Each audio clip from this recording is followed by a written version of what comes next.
Hello साथियों, तो स्वागत करती हूँ मैं अपने सुपर स्टडी पे। तो आज प्रमुख अनुच्छेद में पढ़ेंगे आपातकाल के जो तीनों अनुच्छेद होते हैं उनको हम पढ़ लेंगे। ये तीनों अनुच्छेद को बारिश की वजह से आवाज आ रही होगी, इसलिए छोटा वीडियो है। ये तीनों अनुच्छेद को हम लोग को पढ़ना है, तीनों आर्टिकल को। तो देखते हैं कि आपातकाल के प्रभाव, प्रकार एवं प्रभाव देखेंगे। आपातकाल के प्रभाव और उनके प्रकार को देखेंगे। तो पहला जैसे आपातकाल में अनुच्छेद होता है, अनुच्छेद 352 352। इस राष्ट्रीय आपातकाल में क्या होता है, अनुच्छेद 352 में लगता है राष्ट्रीय आपात। क्या लगता है? राष्ट्रीय आपात।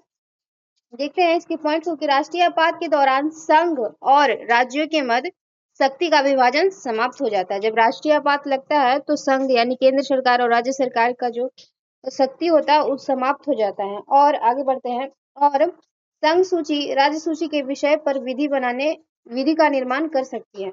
कहने का मतलब कि जो संघ है यानी केंद्र सरकार है वो राज्य सूची के विषय पर विधि निर्माण कर सकती है। ठीक है, अगला पॉइंट पे चलते हैं कि भारत की संगठनात्मक प्रणाली एकात्मक रूप में कार्य करती है। कहने का मतलब है कि भारत एक संगठनात्मक है यानी संघ है, वो जो है अब एकात्मक रूप में कार्य करने लगती है। यानी कि राज्य की भी जो शक्तियां होती है उसमें राज्य में कानून बनाने की वो भी संघ के हाथों में चली जाती है। तो ये स्टेटमेंट जो लिखा हुआ ये लाइन वही मतलब है इसका कि भारत का संगठनात्मक प्रणाली एकात्मक रूप में कार्य करने लगती है। तीसरे पॉइंट पे चलते हैं राष्ट्रीय आपात में कि अब तक राष्ट्रीय आपात का प्रयोग 3 बार किया जा चुका है।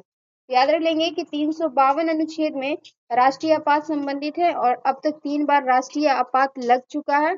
और ये जो है राष्ट्रीय आपात के दौरान जो है संघ और राज्यों की शक्तियां समाप्त हो जाती है और जो संघ है वो राज्य के किसी भी विषय पर, किसी भी विधि पर विधि निर्माण कर सकता है किसी भी विषय पर। एक और पॉइंट बता देती हूँ कि इस समय जो है राज्य का कोई भी सूची होगा उस पे अगर विधि बनाया जाएगा, कानून बनाया जाएगा तो वो संसद के द्वारा बनाया जाएगा। ये क्वेश्चन पूछा हुआ। आगे देखते हैं अनुच्छेद 356 जो राज्य आपात से संबंधित है। किससे संबंधित है? राज्य आपात से। तो पहला पॉइंट पढ़ते हैं कि राष्ट्रपति शासन में राज्य विधानसभाएं भंग कर दी जाती है और शक्तियों का विभाजन भी समाप्त हो जाता है।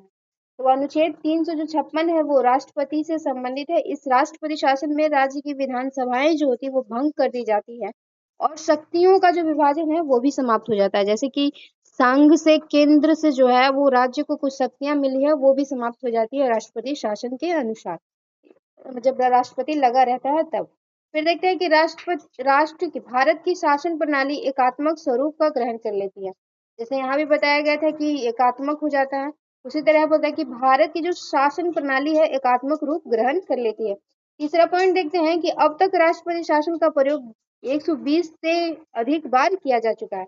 याद रख लेंगे कि राष्ट्रपति 120 से अधिक बार प्रयोग किया जा चुका है। और भारत की शासन प्रणाली एकात्मक रूप ग्रहण कर लेती है जब राष्ट्रपति लगता है अनुच्छेद 356 के तहत। और आगे बढ़ते हैं। इस समय राज्य जो विधानसभाएं होती है वो भंग हो जाती है और शक्तियों का विभाजन भी समाप्त हो जाता है।